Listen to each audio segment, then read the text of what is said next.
Eu quero partilhar com vocês um assunto bem devocional nesta noite. E vou ler 3 textos. O primeiro deles está em Mateus 18. Abra sua Bíblia comigo, por favor.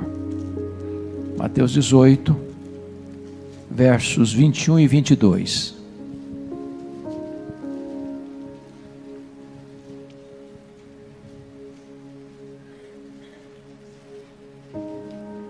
Mateus 18, 21 e 22 diz assim: Então Pedro, aproximando-se, lhe perguntou: Senhor, até quantas vezes meu irmão pecará contra mim que eu lhe perdoe? Até 7 vezes? Respondeu-lhe Jesus: Não te digo que até 7 vezes, mas até 70 vezes 7. Segundo texto, Lucas 17. Versos 3 a 5.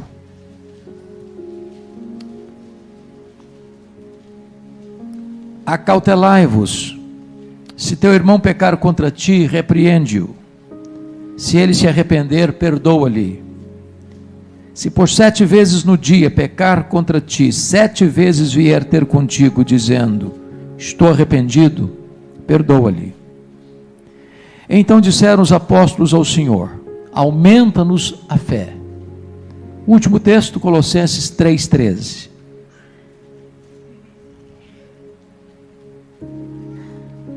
Está escrito, Colossenses 3,13.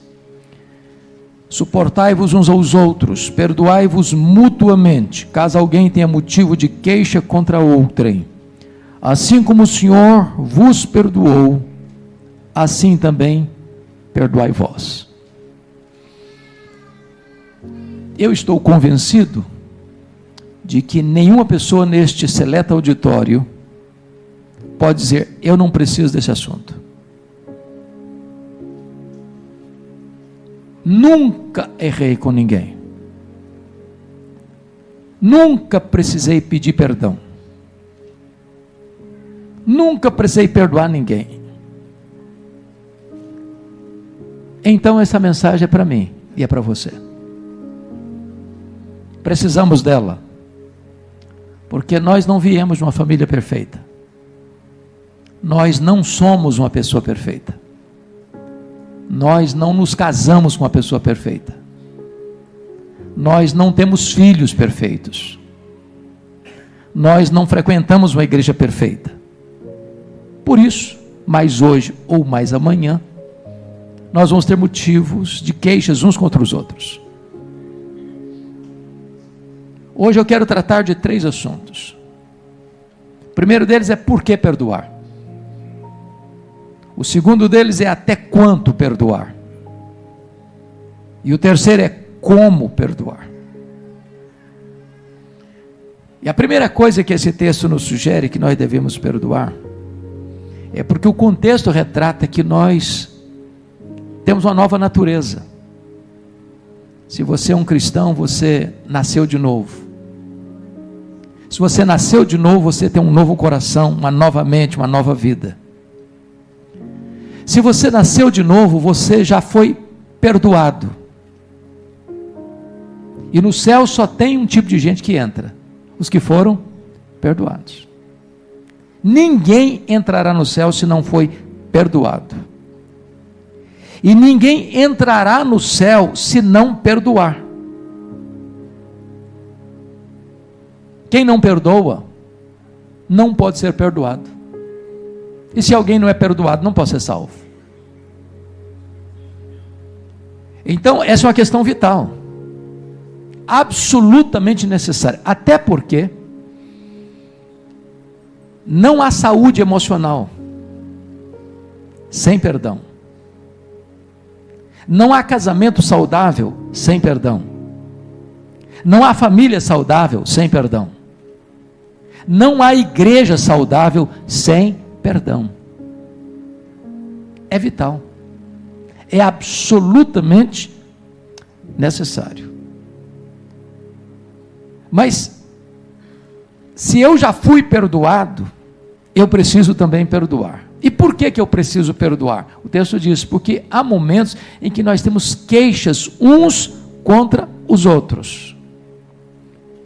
Honestamente, quem de nós aí nunca perdeu as estribeiras? Quem de nós já não passou do ponto em algum momento da vida? Quem de nós já não se irritou e acabou falando palavras que não devia falar, com tom de voz que não devia usar, e acabou machucando e ferindo a pessoa que a gente mais amava?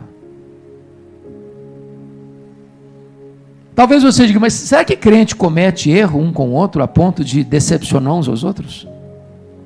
A Bíblia fala de Paulo e Barnabé, dois grandes líderes da igreja. Num dado momento da vida, os dois tiveram tal desavença que não caminharam juntos. Então,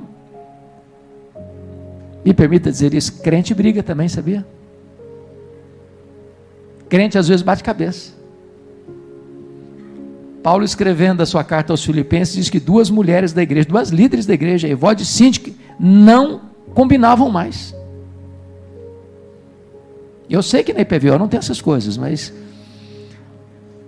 às vezes as pessoas são crentes e bate cabeça, sabia? Às vezes entram em desacordo. Às vezes tem motivo de queixa. Porque erramos às vezes intencionalmente, às vezes erramos não intencionalmente, mas erramos. Tropeçamos em muitas coisas. Por outro lado, a Bíblia nos manda a perdoar assim como Deus em Cristo nos perdoou. E agora entra a pergunta, como é que Deus em Cristo me perdoou? Ele me perdoou completamente, cabalmente, eternamente. E a Bíblia usa figuras para retratar esse perdão divino. Por exemplo, a Bíblia diz que Deus desfaz os nossos pecados como a névoa. Quem já dirigiu um carro aqui numa estrada estreita, sem acostamento, numa madrugada com muito nevoeiro, e você entrou em pânico, porque você não sabia se o seu carro estava na estrada, se estava na beira de um abismo, se vinha um caminhão e não estava vendo você e esmagaria você? É um desespero. Daqui a pouquinho, aquela névoa se desfaz. Fica tudo claro. É isso que Deus faz com os seus pecados. Deus desfaz os seus pecados como a névoa. A Bíblia diz que Deus apaga as nossas transgressões e delas não mais se lembra. Deus não faz registro mais dos seus pecados. E quando a Bíblia diz que Deus não se lembra mais dos seus pecados, a Bíblia não está dizendo que Deus tem amnésia. Deus não tem perda de memória. Deus é onisciente. Significa que Deus nunca mais cobra de você uma dívida que já perdoou você. Deus nunca mais joga no seu rosto um pecado que já perdoou você. Deus não se lembra mais.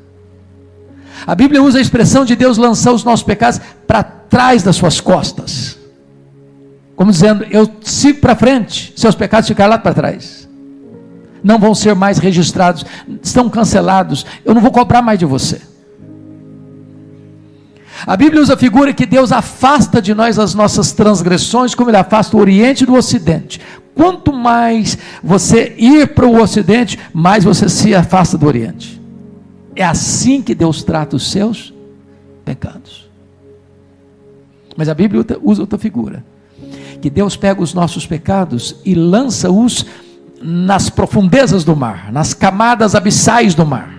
E você sabe que há abismos no mar mais profundos do que se nós colocássemos ao inverso, seria o Monte Everest, que tem 8.800 metros de altitude.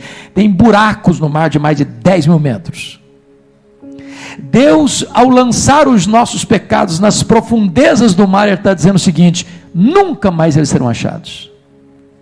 E Corrie ten Boom, vocês conhecem a história dela. Corrie ten Boom era uma judia holandesa, que a família dela na Segunda Guerra comete um crime contra o nazismo. Qual foi o crime que a família dela cometeu? a família dela, vendo que os judeus estavam sendo capturados e levados para os campos de concentração, queimados nos fornos, resolveu abrir um espaço na casa deles para esconder judeus. Refúgio secreto. Foi chamado esse quarto onde jogavam, ou se escondiam os judeus. Esse local foi descoberto.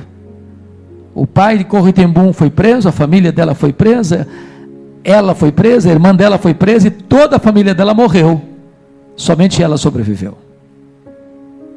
E é muito curiosa a história dela, porque quando ela estava sendo levada para o mais terrível campo de concentração nazista, na fila das mulheres, todas as mulheres tinham seu cabelo raspado, tinham que tirar toda a roupa, para ser totalmente examinada, e ela com a sua Bíblia, e ela fez uma oração: meu Deus, manda o teu anjo, porque eu não posso deixar de levar minha Bíblia. Mas lá pelas tantas ela pensou assim: mas os anjos são invisíveis, Deus, eu preciso que um anjo seja visível hoje. E ela está na fila, e os guardas examinaram a pessoa atrás dela, os guardas examinaram a pessoa na frente dela, e ela passou como um ser invisível pela investigação, e levou sua Bíblia. Por providência divina, ela sai do campo de concentração, ela escapa desse campo de concentração. A guerra terminou, e agora Corrie ten Boom se torna uma missionária, pregadora do Evangelho pela Alemanha, pela Europa. E um dia ela está pregando na Alemanha, e ela olha no auditório e vê um senhor de cabelos brancos, e ela o reconhece. Era o guarda da prisão onde ela ficou, com maus tratos, com torturas, e o homem que afligiu a sua irmã Betsy até a morte. Aquele homem havia se convertido a Cristo também, estava no auditório ouvindo Corrie ten Boom, e Corrie ten Boom está agora na porta da igreja cumprimentando as pessoas. Quando ela vê este homem se aproximando e estendendo a mão para ela, e diz: Corrie ten Boom, eu preciso lhe pedir perdão. E ela encolheu a mão, gosto de sangue veio na boca, uma dor avassaladora em sua alma. Então o Espírito de Deus segredou o coração dela: estenda a mão, perdoe, fique livre, deixe esse homem livre. Ela estendeu a mão para ele e disse: eu sei quem é o Senhor, de fato eu sei o mal que o Senhor me fez, mas eu tomo a decisão de lhe perdoar, fique livre, porque eu estou livre. E quando Corrie ten Boom examina o livro de Miqueias, capítulo 7, que Deus pega os nossos pecados e lança-os nas profundezas do mar, ela disse: Deus faz mais uma coisa, bota uma placa nesse local: é proibido pescar aqui. Deus perdoa completamente, plenamente, eternamente. E a Bíblia diz que eu devo perdoar, assim como Deus em Cristo me perdoou. A Bíblia é tão categórica nesse assunto, meus irmãos, que ela diz o seguinte: se você não perdoar, você não pode orar, suas orações são interrompidas. Aliás, a Bíblia diz que se você tratar a sua mulher de maneira agressiva, não viver a vida comum no lar, suas orações são interrompidas. A Bíblia diz que se você não perdoar, você não pode trazer sua oferta ao altar, porque antes de Deus aceitar a oferta, Ele tem que aceitar o ofertante. A Bíblia diz que se você não perdoar, você não pode ser perdoado, porque Jesus nos ensinou: perdoa-nos as nossas dívidas, assim como nós perdoamos aos nossos devedores. Se você não perdoa, você está pedindo juízo para a sua cabeça. A Bíblia diz que se você não perdoar, você entrega aos verdugos da consciência, aos flageladores da alma, você não tem paz. Aliás, guardar mágoa é uma questão de falta de bom senso, porque guardar mágoa é a mesma coisa de você beber um copo de veneno pensando que o outro vai morrer. É autofagia. Quando você guarda mágoa de alguém, esse alguém bota um cabresto em você, controla a sua mente. Você vai chegar em casa cansado para tirar uma soneca, e se deita do seu lado e vira o seu pesadelo. Você vai chegar em casa para fazer um lanche, essa pessoa se assenta à mesa com você e tira o seu apetite. Você vai sair de férias com a sua família, ela pega carona com você e estraga as suas férias. A única maneira de você ter saúde espiritual, física e emocional é perdoando.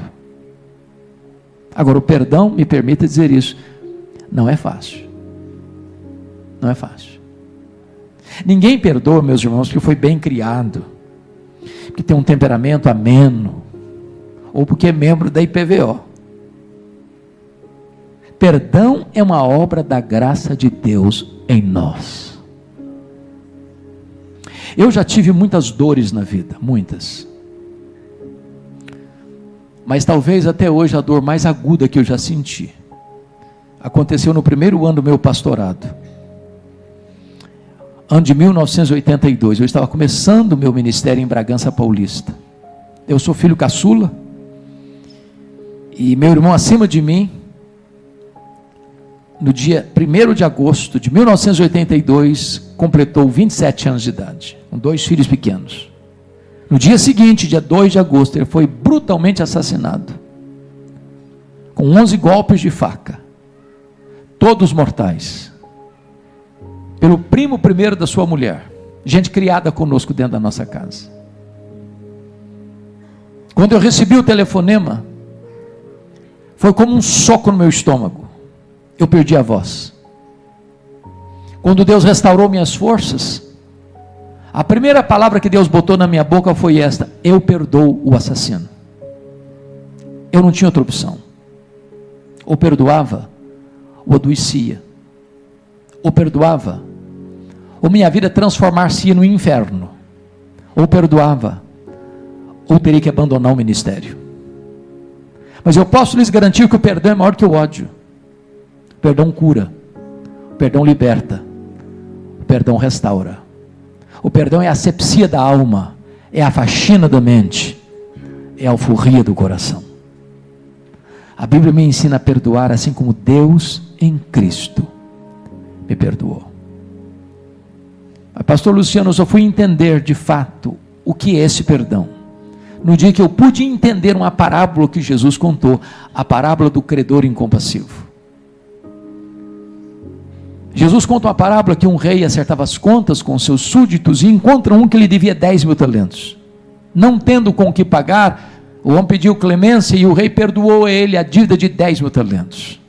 Lá na frente, aquele cidadão perdoado encontra um conservo que lhe devia 100 denários. Também não tendo com o que pagar, pediu clemência e ele disse: não, comigo é assim não, eu não perdoo não, pago o que você me deve, senão eu ponho você na cadeia.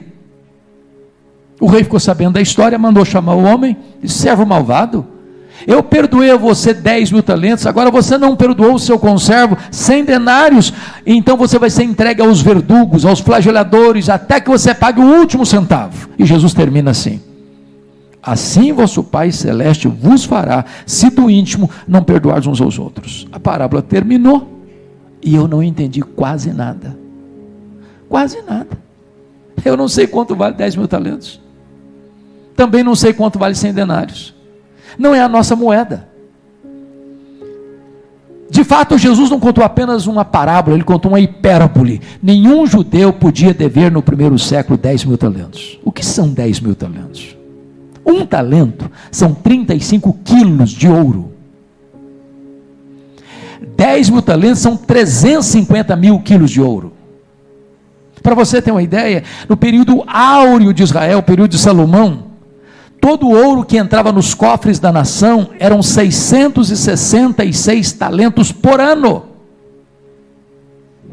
10.000 talentos eram todos os impostos da nação durante 13 anos. De acordo com o salário da época, para um homem granjear 10.000 talentos, ele teria que trabalhar 150 mil anos. Portanto, a dívida é o quê? Impagável. Pois este é o tamanho da dívida que eu tenho com Deus, que você tem com Deus, que nós temos com Deus. Nós nunca poderíamos quitar a nossa dívida com Deus. Sabe o que Deus fez com a sua dívida? colocou-a sobre Jesus. E lá na cruz ele pegou a escrita de dívida que era contra nós, rasgou, anulou, encravou na cruz e diz: está pago, está consumado, você não deve mais nada. Esse é o perdão que Deus deu a você, perdão livre, perdão infinito, perdão eterno, perdão completo, perdão cabal. E agora a Bíblia diz que eu devo perdoar como Deus em Cristo me perdoa.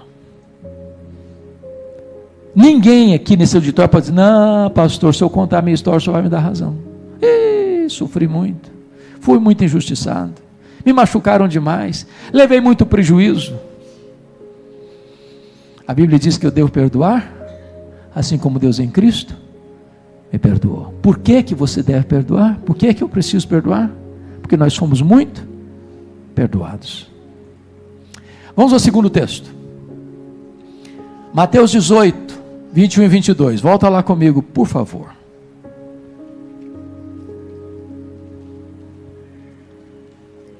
Agora a pergunta não é mais por que perdoar.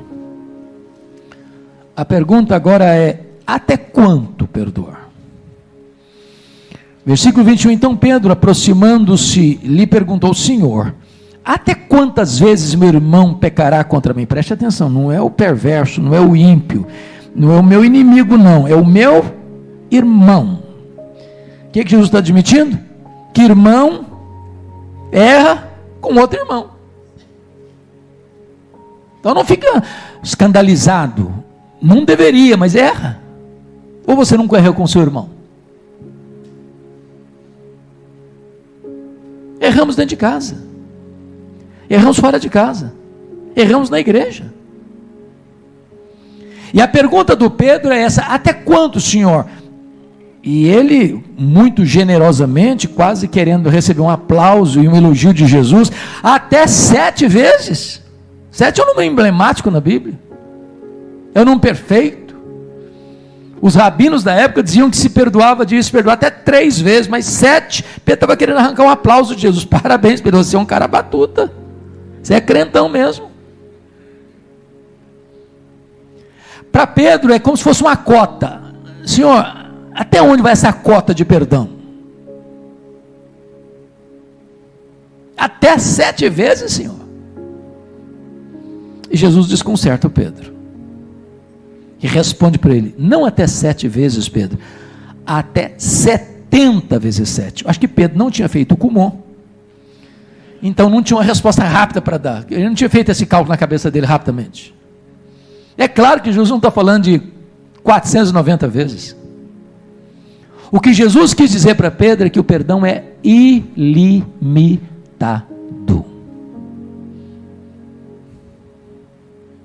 Se eu preciso perdoar como Deus em Cristo me perdoou, me permita fazer a perguntinha aqui para vocês: quantas vezes você já pecou contra Deus? Será que já chegou a 490 vezes?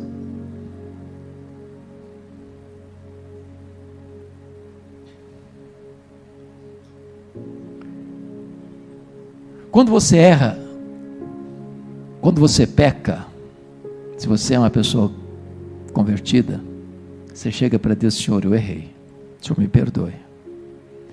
Aí no outro dia você diz: Senhor, o Senhor me perdoe, eu errei, tá, Senhor? Aí no dia seguinte falou: Senhor, o Senhor tem misericórdia de mim, eu pequei.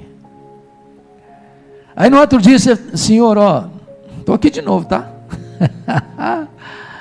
Batendo na porta da tua misericórdia, eu falhei outra vez. E o que você espera de Deus? Que Deus perdoe você. Que Deus perdoe você. Que Deus perdoe você. Que Deus perdoe você. Que Deus perdoe você. Até quantas vezes, Senhor?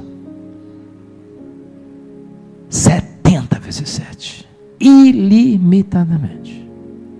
Não é cota. Não é cota. Se fosse cota, eu já tinha extrapolado essa cota há muito tempo.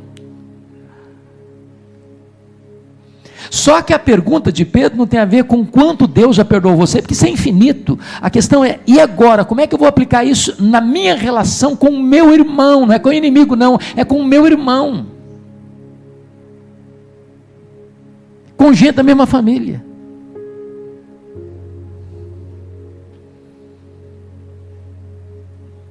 Agora pense comigo o seguinte: se Deus chegasse para você e para mim assim, falou: olha, fulano, Hernandes, vamos fazer o seguinte, até hoje eu te perdoei, agora não erra de novo não, que eu risco você da minha caderneta. Não falha de novo não, porque você, vou virar as costas para você, nunca mais. Se Deus fizesse isso com você e comigo, o que seria de nós? Estaríamos arruinados, perdidos, condenados. Não há homem que não peque. Quem falar que não tem pecado, a Bíblia diz, é mentiroso. E significa, irmãos, que enquanto Jesus não nos levar para o céu, nós vamos fazer o quê?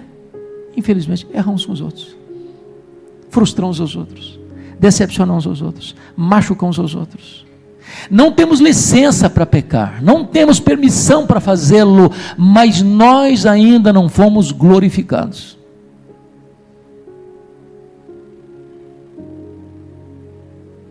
Até quanto vão perdoar, Senhor?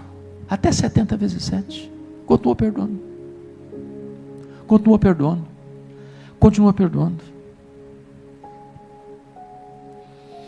Agora, me permita dizer isso, porque é um outro ponto muito importante. Há muitos crentes, meus irmãos, que enfrentam um outro problema nesta área, que é perdoar a si mesmo. Pastor Luciano, no gabinete pastoral, e eu, na minha caminhada também, já temos visto tanta gente assim. A gente cometeu um erro lá atrás, que nunca conseguiu superar. Ou gente que sofreu um abuso na infância, nunca conseguiu se recuperar. Gente que foi machucado por palavras, por atitudes, às vezes de pai, de mãe, de parente, de marido, de mulher, de alguém próximo, e não consegue se perdoar. Ou gente que cometeu um deslize, um erro moral, e que não consegue mais se recuperar, sair dessas teias da culpa, do chicote da acusação. Gente que vive numa verdadeira masmorra espiritual, prisioneiro, com algemas invisíveis, num pelourinho, açoitado diuturnamente pelo chicote da culpa, atormentado de dia e de noite. Certa feita eu fui convidado para fazer uma visita a uma senhora. Essa senhora tinha 80 anos, e o filho mais velho disse para mim assim: pastora, minha mãe sempre foi uma mulher triste, sempre, cronicamente triste. Levamos para todo tipo de médico, psicólogo, psiquiatra, fez todo tipo de exame possível e imaginável, nunca ninguém detectou a razão da tristeza dela. O senhor podia ir lá orar por ela? Eu falei, eu vou. Quando eu chego naquela casa, aquela senhora estava sentada num sofá, com um olhar distante, com um semblante abatido, e eu começo a conversar com ela. Ela disse para a família: eu preciso ficar sozinha com o pastor. E quando eu fico sozinho com ela, ela me olha nos olhos e me diz assim: pastor, eu sofro há 60 anos. E eu perguntei: mas por quê? Ela me respondeu: eu traí meu noivo, ele nunca ficou sabendo. Fui casada há muitos anos com ele, sou viúva há vários anos, mas aquele pecado está tão vivo na minha memória, como se eu tivesse cometido hoje de manhã. Eu não tenho paz, eu vivo debaixo do carrasco da culpa todo dia. Eu chorei com aquela mulher, falei para ela da graça de Deus, contei para ela do sangue do Cordeiro que nos purifica de todo pecado, e aquela mulher com 80 anos se rendeu a Cristo. Tive o privilégio de discipulá-la, de batizá-la, de acompanhá-la mais 10 anos, uma mulher que tinha um sorriso nos lábios agora, mas que nunca tinha perdoado a si mesma, nem recebido o perdão de Deus. Estou pregando em São Paulo, pouco tempo, e uma mulher veio para mim e me mostrou a palma da mão rasgada, E ela disse: o senhor está vendo essa mão rasgada? Eu falei: estou vendo a cicatriz aí. Ela me disse: eu fui esfaqueada pela minha mãe quando eu tinha 10 anos. Ela me disse: eu odiei minha mãe 50 anos. Eu enterrei a minha mãe e não a perdoei. E hoje eu sou atormentada pela culpa porque eu não perdoei minha mãe. Tem muita gente hoje, irmãos, vivendo uma vida miserável porque nunca tomou posse do perdão de Deus. Helenivação, talvez a maior expressão de capelania hospitalar no Brasil, num dos seus livros conta a história de Doralice. Doralice era uma moça que, em virtude dos dramas da vida, das angústias da alma, toma a decisão de tirar a vida. E ela tomou solda cáustica, destruiu todos os seus órgãos. E um dos mais afamados cirurgiões de São Paulo dedica-se a cuidar da Doralice e fez várias cirurgias corretivas no seu organismo.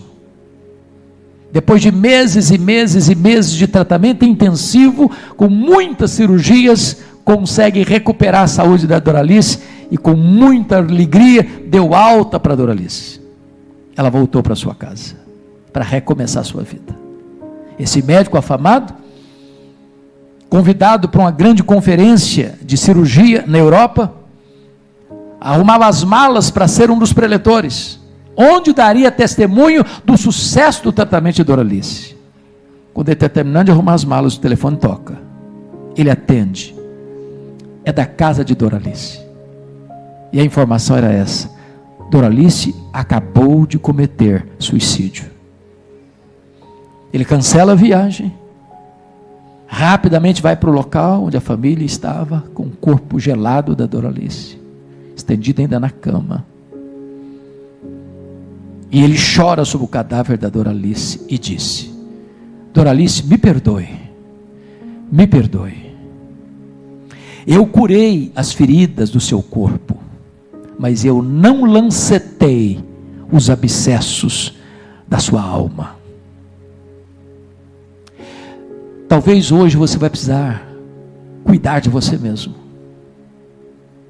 perdoar a você mesmo, tomar posse do perdão de Deus. Tem muita gente hoje ceifando a própria vida, porque não consegue lidar com a dor da culpa, porque nunca entendeu o perdão de Deus, e nunca recebeu o perdão de Deus, e nunca perdoou a si mesmo. Até quantas vezes, Senhor? Até 70 vezes 7. É infinito. Não tem limite. Bom, vamos ao último texto. Lucas 17.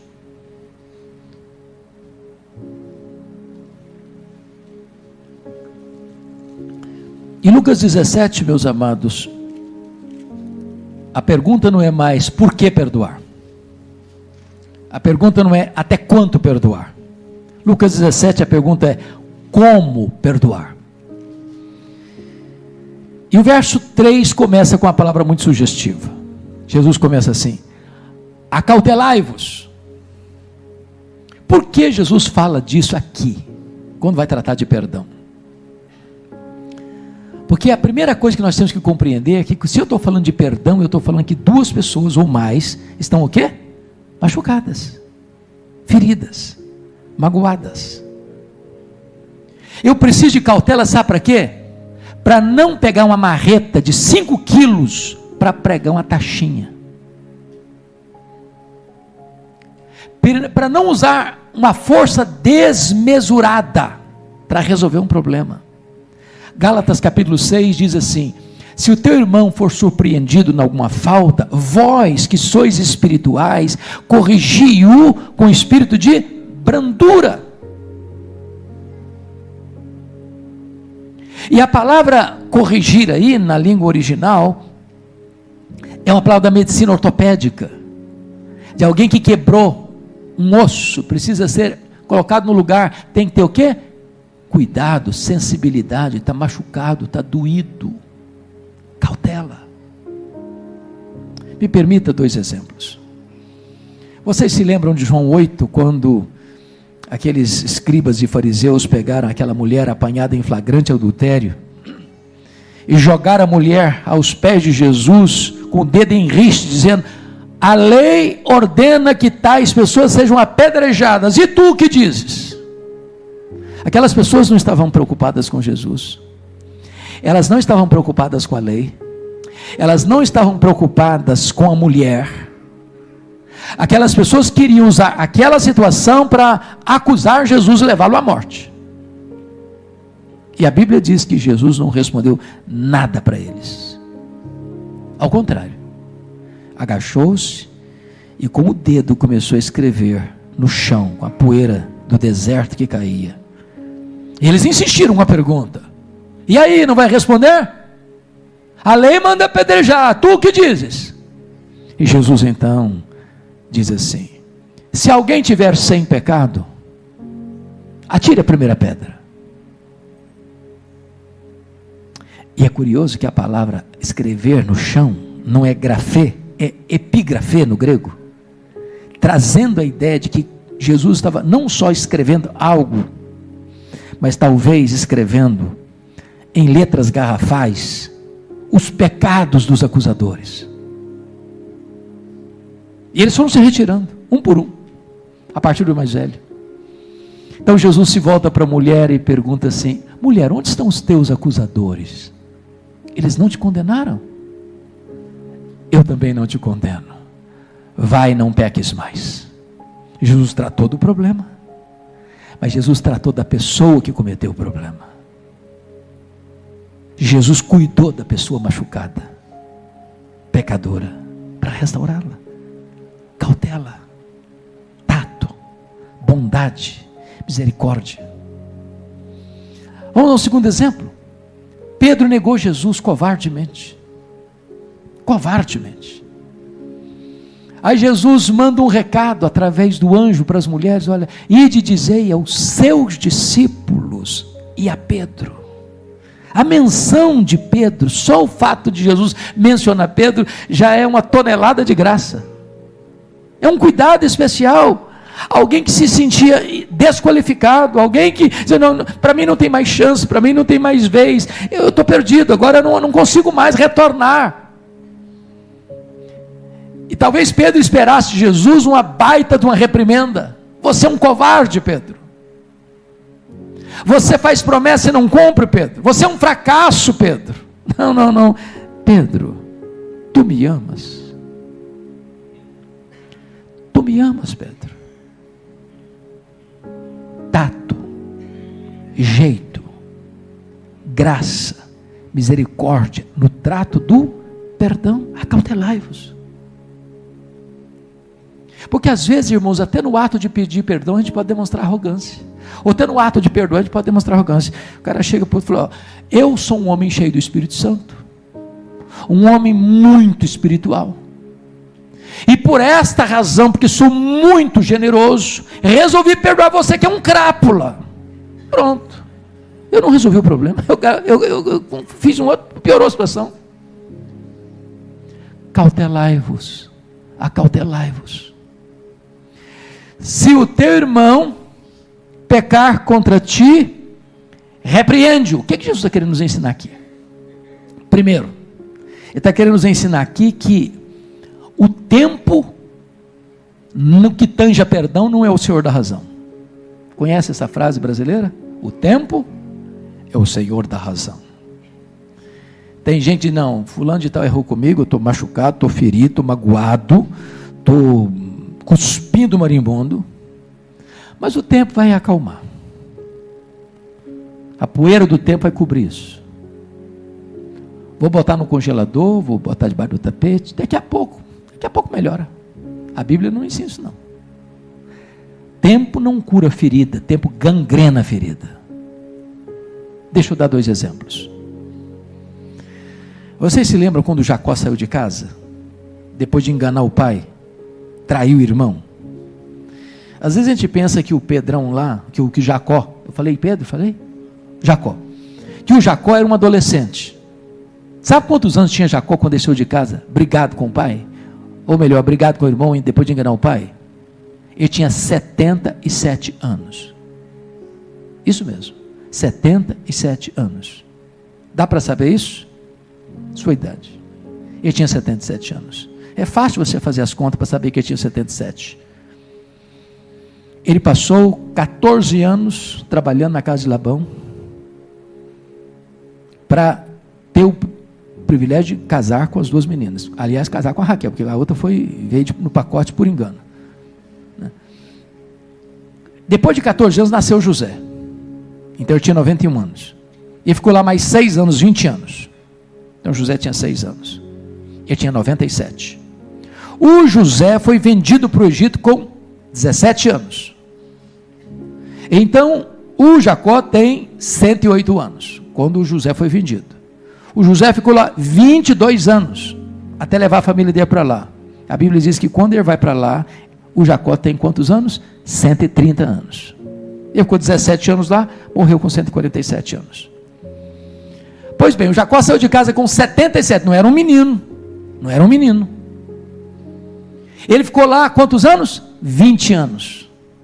Quando ele retorna, o problema dele com o irmão dele estava vivo na memória dele, estava desesperado. 20 anos não foi suficiente para apagar da memória dele o problema. Deixa eu dar o segundo exemplo.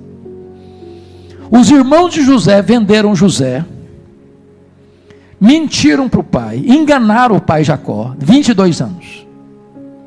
Aí eles vão para o Egito, e José testemunha a crise de consciência deles, 22 anos depois. A Bíblia está dizendo, se o teu irmão pecar contra ti, não bota debaixo do tapete não. Se o teu irmão pecar contra ti, não deixa o tempo rolar sobre isso não. Se o teu irmão pecar contra ti, repreende-o.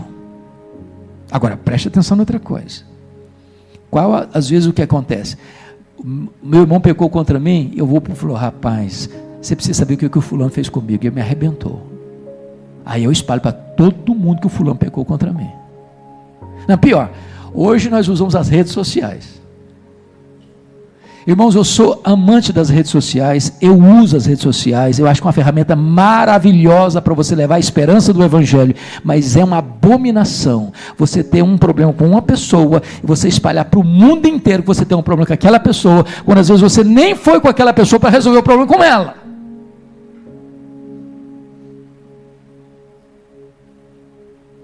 Se o teu irmão pecar contra ti, repreende, vai a ele, resolve o problema com ele, não espalha para todo mundo. Agora o que está escrito? Se ele se arrepender, perdoe. Então vamos prestar atenção em outra coisa importante. O amor de Deus é incondicional. O que significa isso?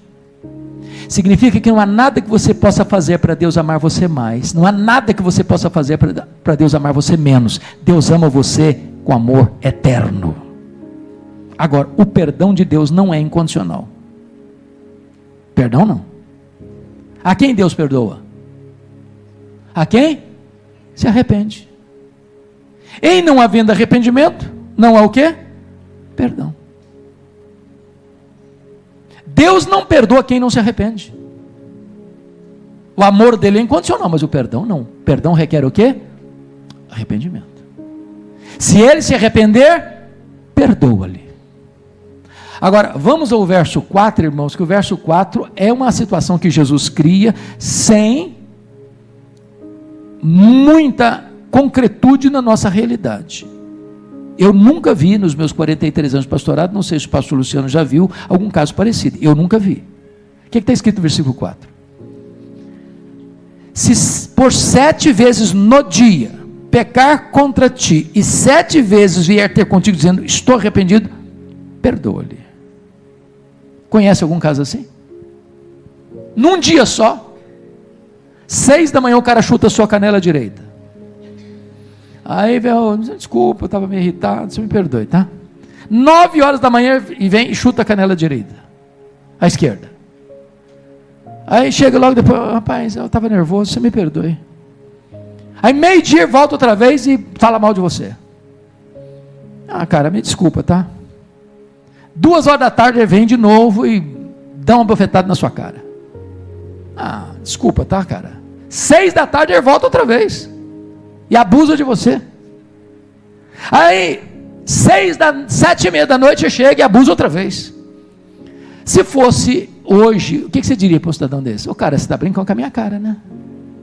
Você está pensando que eu sou o quê? Sou um capacho, cara?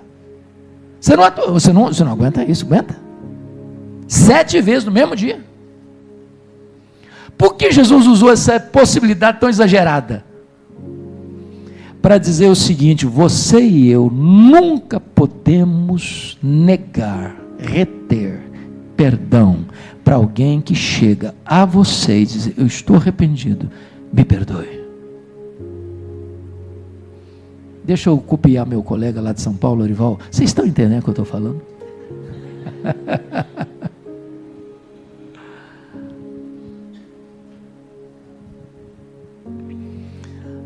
Terminando. A reação dos discípulos é incrível no versículo 5. Quando Jesus botou a régua lá em cima, os apóstolos responderam assim: senhor, ó, o negócio é o seguinte, ó, o senhor botou a régua muito em cima. Isso não dá para nós não. O senhor está fazendo algumas exigências aí que não dá para nós não. Então faz o seguinte: o senhor aumenta a nossa fé.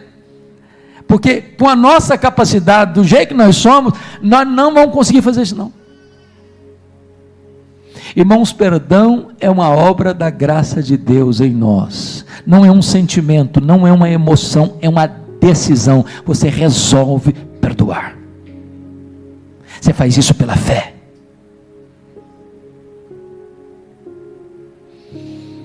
A minha oração nesta noite, por isso que disse que é uma mensagem muito devocional, é que você faça uma análise no seu coração. E se você lembrar que alguém tem alguma coisa contra você, não é que você tem contra ela, não sei, você lembrar que alguém tem alguma coisa contra você, você pode ser o inocente na história.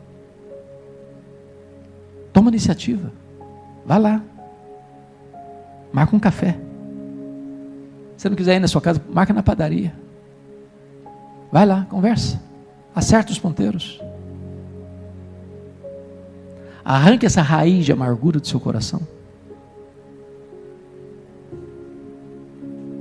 Fique livre. Deixa outra pessoa livre. Não use subterfúgios. Porque às vezes no ato de pedir perdão a gente usa subterfúgios. Eu errei, mas você errou mais do que eu. Isso não é pedir perdão. Eu posso ter feito isso e isso, mas pelo menos não sou igual a você que fez aquilo e aquilo outro. Também não resolve assim. Não é assim que a gente faz. Tome a decisão de perdoar completamente, como Deus em Cristo perdoou você.